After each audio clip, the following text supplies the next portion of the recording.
Good morning, I am Tracy Spence with your newscast. This newscast is brought to you courtesy of BioLife Energy Systems. Come join, believe in. Call them at 800-875-5433. USA Credit Repair, the key to beautiful credit. You may call them at 800-786-1330. And Cruising with the Case Handler, a show on personal injury and immigration. Weekdays 8:30 a.m. on Saturdays 7 p.m. and 12 noon on Sundays. Now for the news in details. The Jamaica Tourist Board, JTB, and the Jamaica Hotel and Tourist Association, JHTD, on Thursday agreed that the time might be right for the tourism sector to explore attracting visitors who will live and work in the country, a move necessitated by the global impact of the novel coronavirus outbreak. JTP Director of Tourism Donovan White sees it as an option that could be tried relatively soon, and the JHTA head Omar Robinson told reporters that while the idea is perhaps one better pushed by the JTB, the association was not repulsed by it.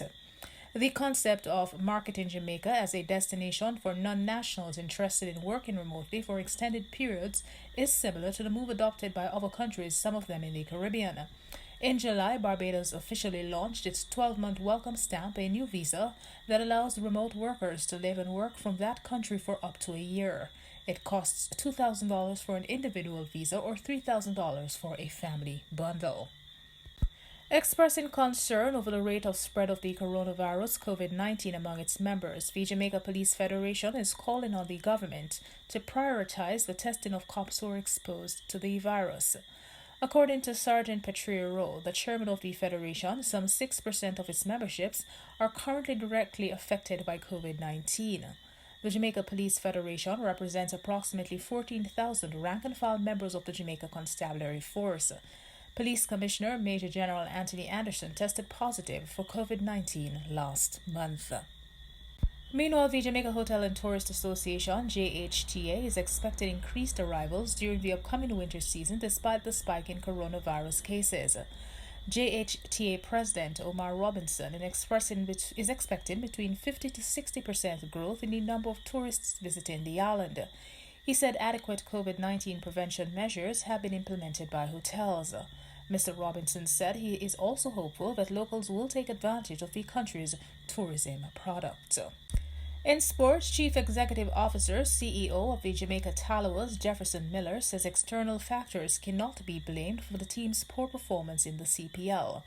The Jamaican franchise won only 3 of their 11 games in this year's competition as they fell at the semi-final stage to the Trinbago Knight Riders. This was the second worst season for the Tallowers, who won only 2 games from 10 in 2019. This year's competition has seen all the games being played in Trinidad and Tobago behind closed doors, with players operating under strict COVID-19 protocols. However, Miller says this cannot be blamed for the team's overall performance. And that is it for the news. This newscast came to you courtesy of BioLife Energy Systems. Come join the living. Call them at 800-875-5433. USA Credit Repair, the key to beautiful credit. You may call them at 800-786-1330.